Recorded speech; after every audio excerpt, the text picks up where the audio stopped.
I need the key.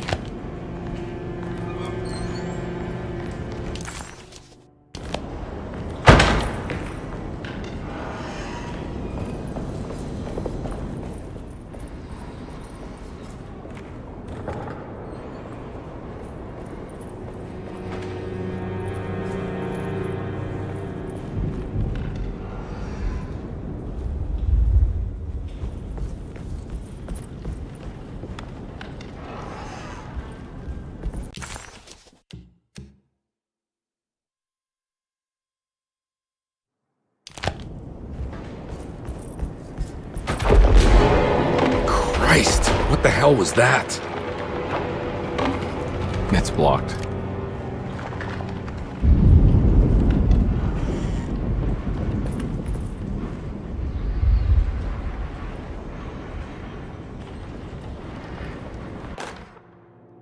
Lunacy and the Astarte Artist Colony, a monograph by Yael Klein. In early 1909, the old Derceto plantation outside of New Orleans was turned into an artist's colony. 3 famous European artists rented the house and the surrounding land from the owner, the Ledoux family. The colony was chiefly run by Sebastian Cortez, who was playfully dubbed the captain by his collaborators, William Arges and Heinrich Kassel. The colony existed for 6 years, until one day all 12 members disappeared without a trace. It is widely believed that their disappearance is connected to the disastrous hurricane that passed through on September 29, 1915, but nothing truly supports this claim. What is known is their frequent participation in New Orleans nightlife, their love for hosting parties, and their elaborate contributions to the Mardi Gras parades as the Pirates of Pontchartrain. Accounts of their lifestyle can be found in almost every gossip column. It can effectively be summed up as carefree and bohemian. In late June 1909, the name Astarte first appeared in the newspapers. Cortez said the name came to him as he was painting. There is never any claim to knowing about the ancient Phoenician fertility goddess with the same name before this time. His fellow colonist Heinrich Kassel did know, because he later produced sculptures that show clear references to ancient idols of the goddess. It's impossible to know for sure how this name suddenly made an appearance, but it is interesting because of Derceto's history.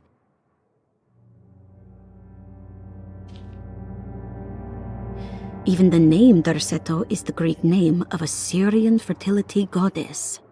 In the case of naming the plantation, Derceto was certainly not an accident. We know that Elijah Pickford intended to build a temple for his cult, for he had distributed pamphlets 2 years prior to the purchase of the land, advertising his intentions. His followers were estimated to be almost 100 men and women, mostly sailors, Maroons, and Cajuns, when the plantation was built. To outsiders, Derceto registered as an ordinary slave plantation, which enabled Pickford and his flock to remain hidden for decades. The official story is that the cult lasted until 1862, when the Union Army came and burned down the plantation and scattered all who lived there. Following the Civil War, new people started to congregate in the ruins of Derceto to invent a new fertility goddess, the Shub-Niggurath. As much as Derceto is a particular name to have heard of, it's not entirely uncommon among the learned. Astarte is equally known and could have been subconsciously chosen by well-read artists. Shub-Niggurath is, on the other hand, very uncommon. Almost impossible that anyone in Louisiana would have heard that name. The name is referenced only in rare books like Unaussprechlichen Kulten and the Necronomicon, and is believed to be a bastardization of Arabic words meaning pertaining to the dark young. The few paragraphs printed on the goddess are so upsetting that no one in their right mind would want to build a religion resting on such qualities. The Shub-Niggurath cult was hard to get rid of, but it is believed that despite the police jailing and killing several cultists over the years, the main culprit in the cult's demise is the cult itself. which seems to line up with every instance of cult activity on Derseto's grounds. When Captain J.W. Norton of the Union Army arrived, he described the people at Derceto as malnourished and maniacal. As much as the army tried to save them, they fought back with fervor, as if nothing was going to stop them from slowly destroying themselves. While the disappearance of the Astarte Artis colony remains a mystery, the recurring motif seems to suggest that their fate involved lunacy and a hunger for self-sacrifice to that fertility goddess with 1,000 names.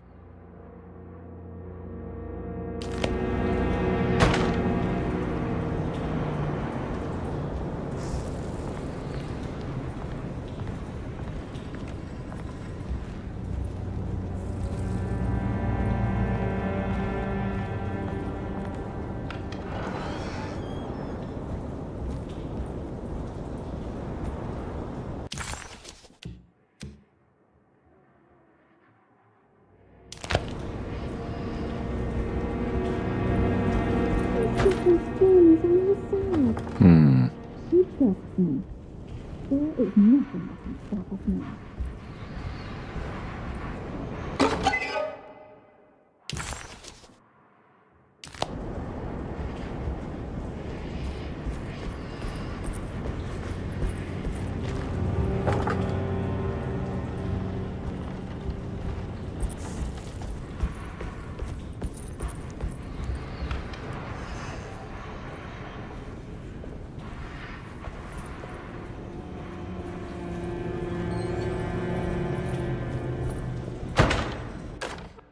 Mrs. Thompson, I understand the last week has been busy. Under these circumstances, I find it important to remind you that Derseto's concerns are not a public matter, nor is it something that should upset you. Please continue your excellent work, and don't spend a thought on the death of Perosi, or, more importantly, the suicide of Cassandra Beauregard. They should mean nothing to you or the staff. I rely on your loyalty, and trust that your close kinship with the Tabois siblings will keep Derseto's secrets hidden. Dr. Gray.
I need the key.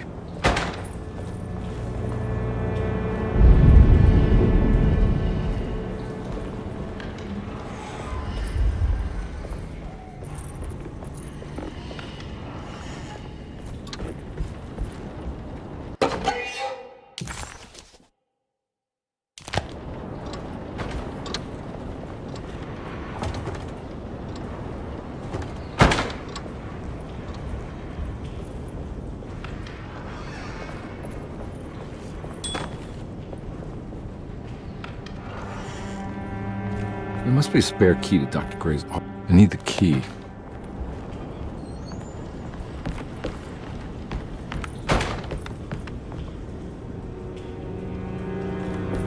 I don't have the combination for this. But Maybe Jeremy did.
It worked.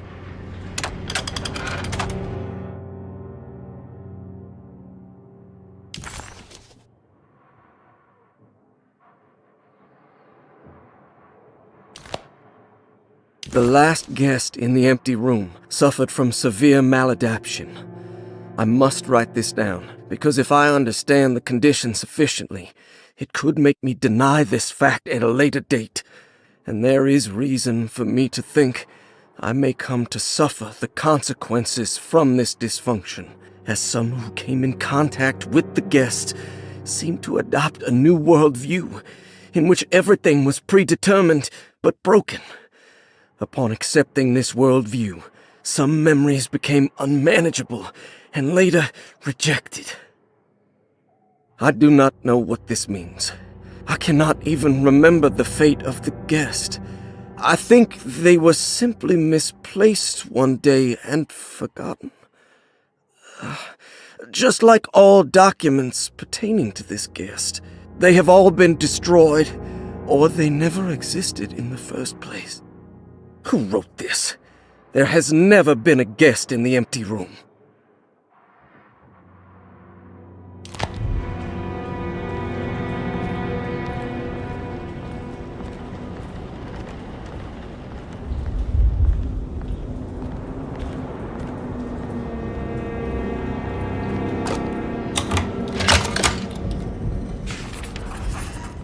Dr. Gray's office, all to myself. Let's see if we can figure this guy out.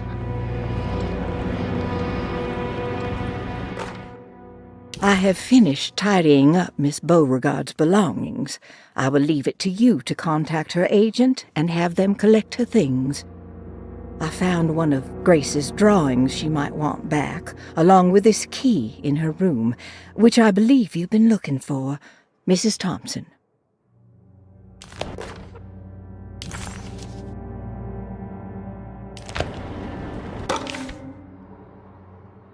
This is where McCarthy has hidden my favorite young. It's very important.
I think Dr. Gray might be in there.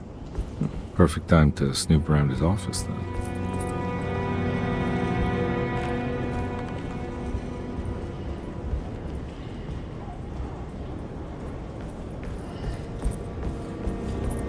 It's blocked.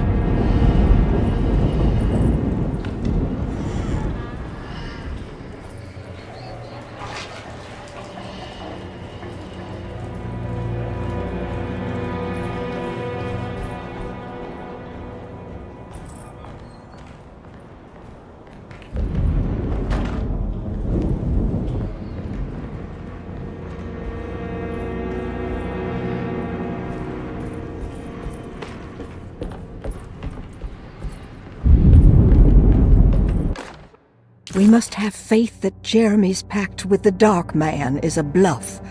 If we are lucky, our visitors will find him and prove it's all nonsense before night falls. What is true is our attempt to call on her. Too many things have happened for this evening to be in vain.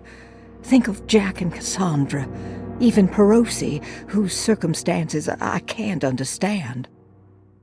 Grace is a goat without horns. She knows it and will play the role. You must talk to your brother, Batiste. I worry that he will fail us. Mrs. Thompson.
What is that?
Dr. Gray was somehow mixed up in this business with the Dark Man, Detective Conway decided.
Detective Comby, I'm terribly sorry that my niece has pulled you into this mess.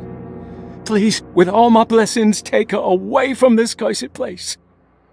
I have destroyed that eater of worlds and locked it away in the attic and retreated to a place of hiding. Tell Emily I'm safe. Tell her all the lies you can think of to make her listen. Take her back to New Orleans. Sincerely, Jeremy.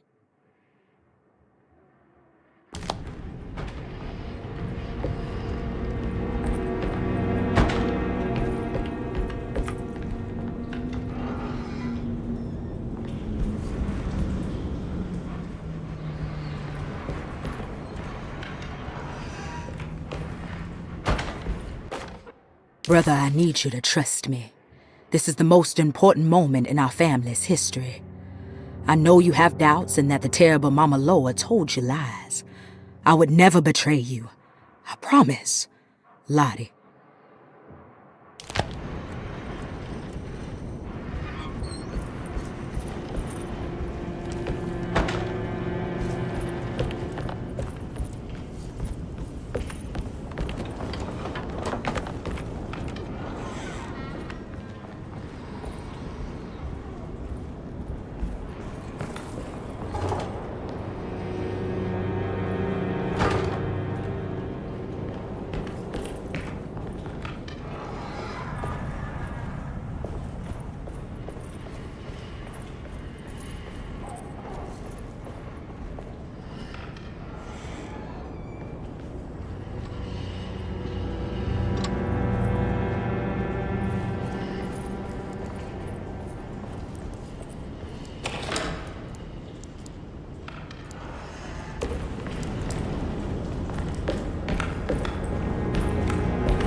Detective Conby. Good to see you again. Solved the case yet? I'm trying.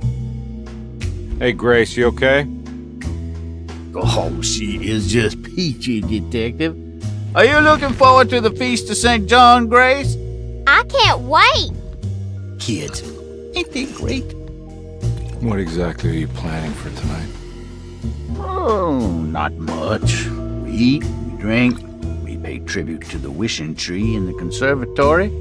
The usual. Then why all the excitement?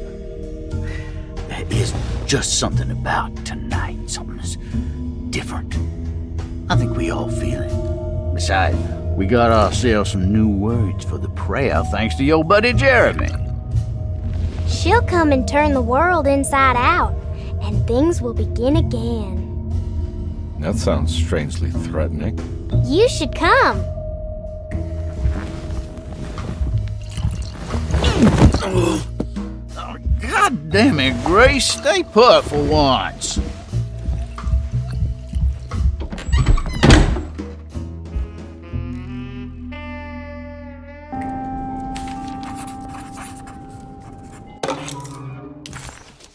Better hold on to these.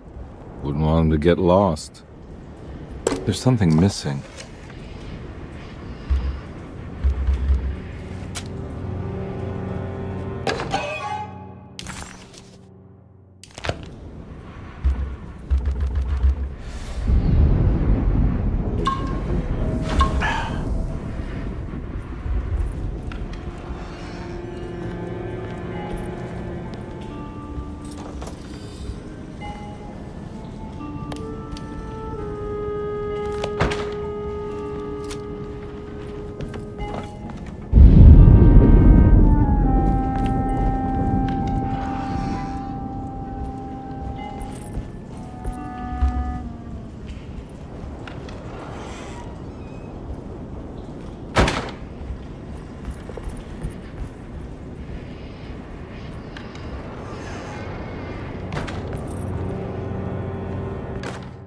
Jeremy knew that the only one who could help him now was the guest in room number 3.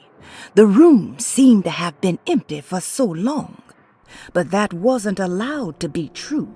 The story needed to be different. To include something from the outside, he would bring the guest back to room 3 and show them what was in that safe. 913. But those were not the right numbers. That was the combination for the safe in the clerk's office.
McCarthy was a deadbeat. His mere presence annoyed Conby. It was like watching the worst version of himself.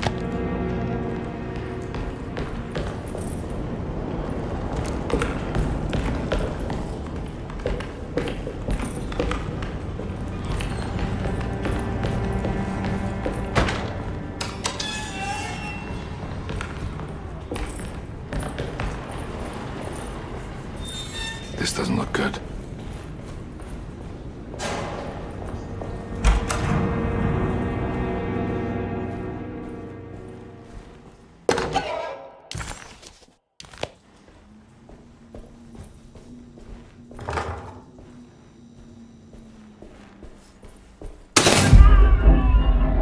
I need the key.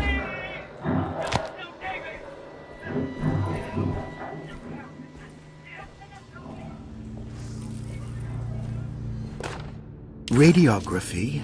Patient Jeremy Hartwood. Date June 14, 1930. Plates. Jeremy's skull proved difficult to capture properly. Partial radiographs worked best. A complete picture of the brain can be assembled by piecing 3 plates together. Observations.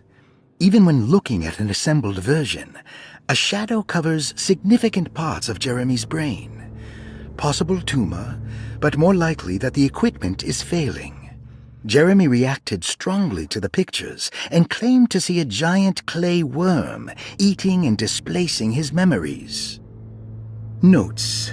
While this exercise has left me nowhere closer to an answer, I feel confident that a Burkhardt lobotomy should sever all necessary parts.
hypothetical psychosurgery based on the ideas by Burckhardt and the St. Petersburg research could end up saving Jeremy's mind.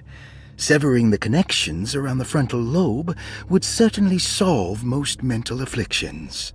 The procedure would be brutal in performance, as well as in efficiency. An ice pick pushed through the edge of the eye and into the skull would untether the nerves like Alexander cutting the Gordian knot.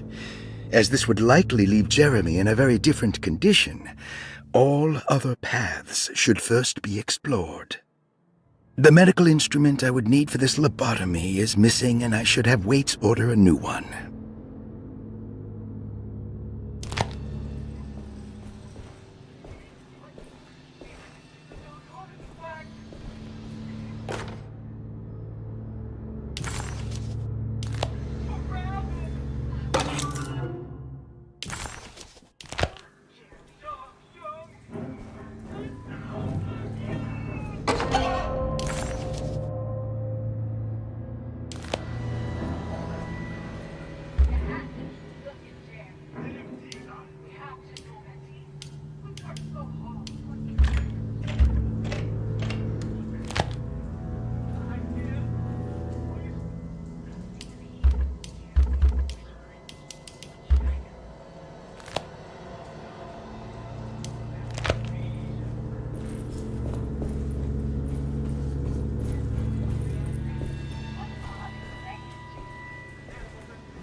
Don't mind if I do.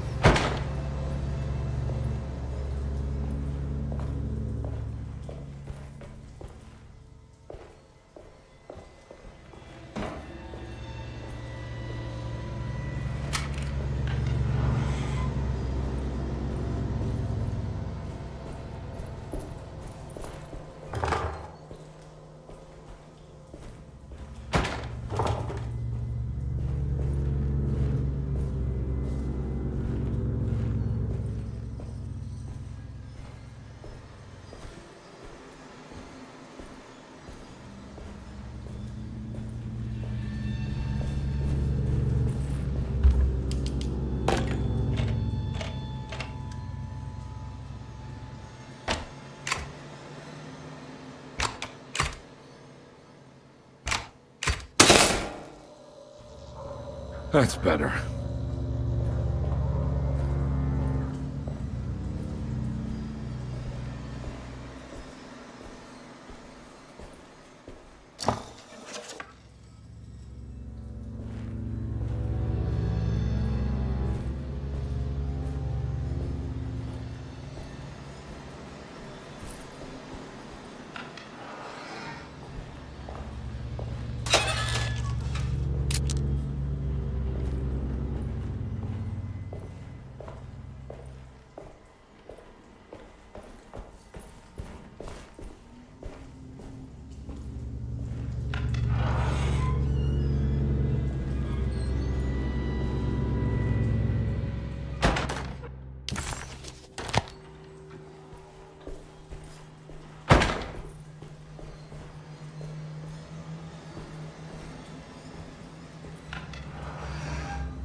I need the key.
Why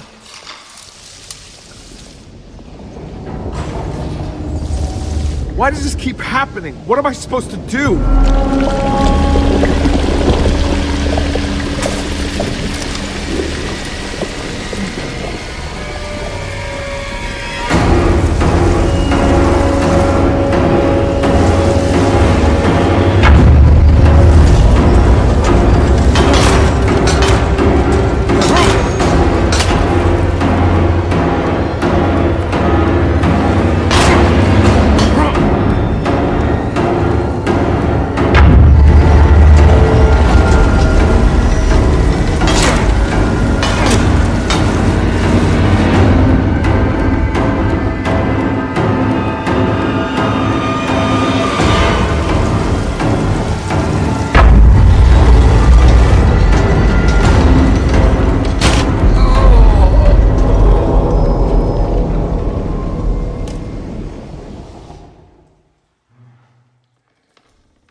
Why does this keep happening? What am I supposed to do?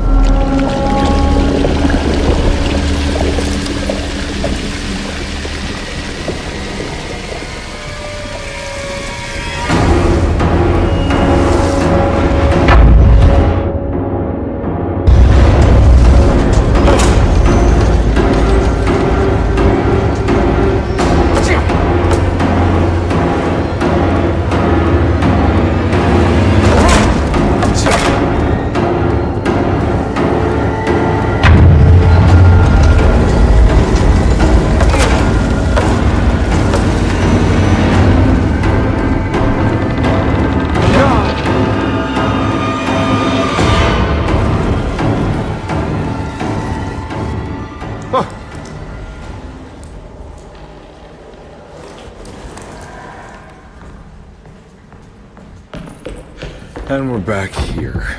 Well, perfect time to have a look around this place.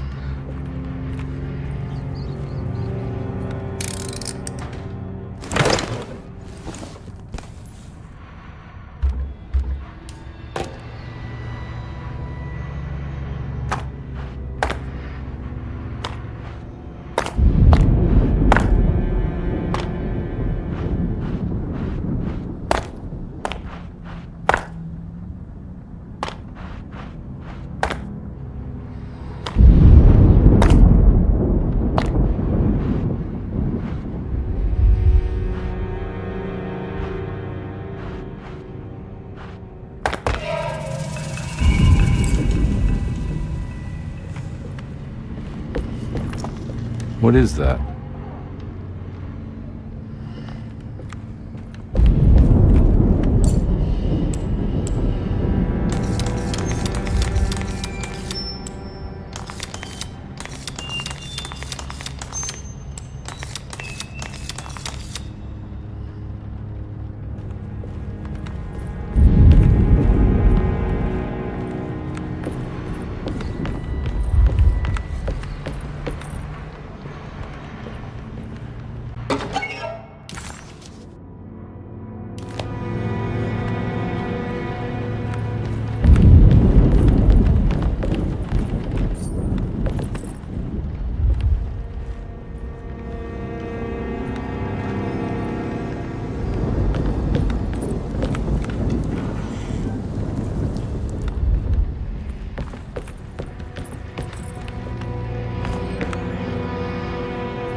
this? This is where Jeremy's hiding, right? Hello? Is anyone there? Jeremy? I need help! Wait. Can you hear me? I'm stuck in the mud and the fire is taking Jeremy. me. Where are you? The motor is dead. I can't do anything more. Hang on, Jeremy. I'll figure something out. I'll get the boat running.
The boat's wedged itself right into the bayou.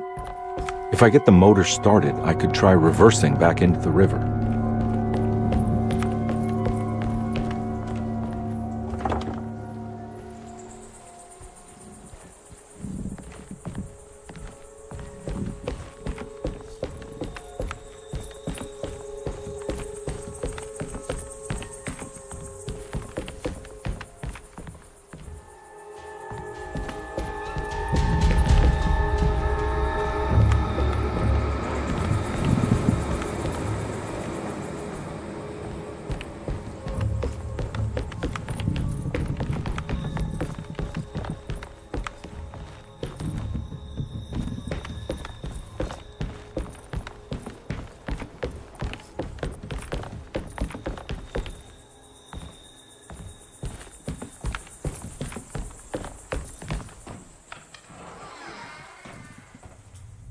Jeremy, where are you?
pretty weak.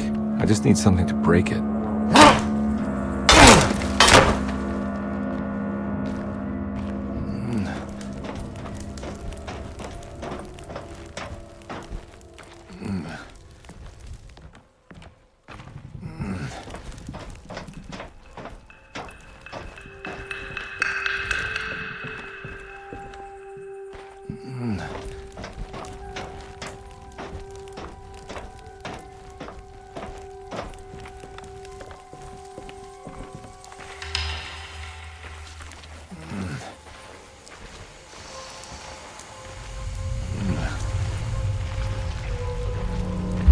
This definitely needs fuel.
30 years ago, Frederic needed me to die. You're not making any sense, Jeremy. Find your focus. Hey! I cheated everyone. I didn't play my part. Hey! I escaped Hey! my doom. My destiny. Again. find Hey, your focus. hey, I'm right here. What the hell is going on? Everything is wrong. Nothing is in Hey! I'm right here! Calm down, Mr. Conby. What do you want? Were you not talking to Jeremy right now? I haven't seen Jeremy all day. Are you all right, Detective? No. Actually, I don't think so. Well, maybe. I'm gonna go look for Jeremy. Good. Let me know if you find him.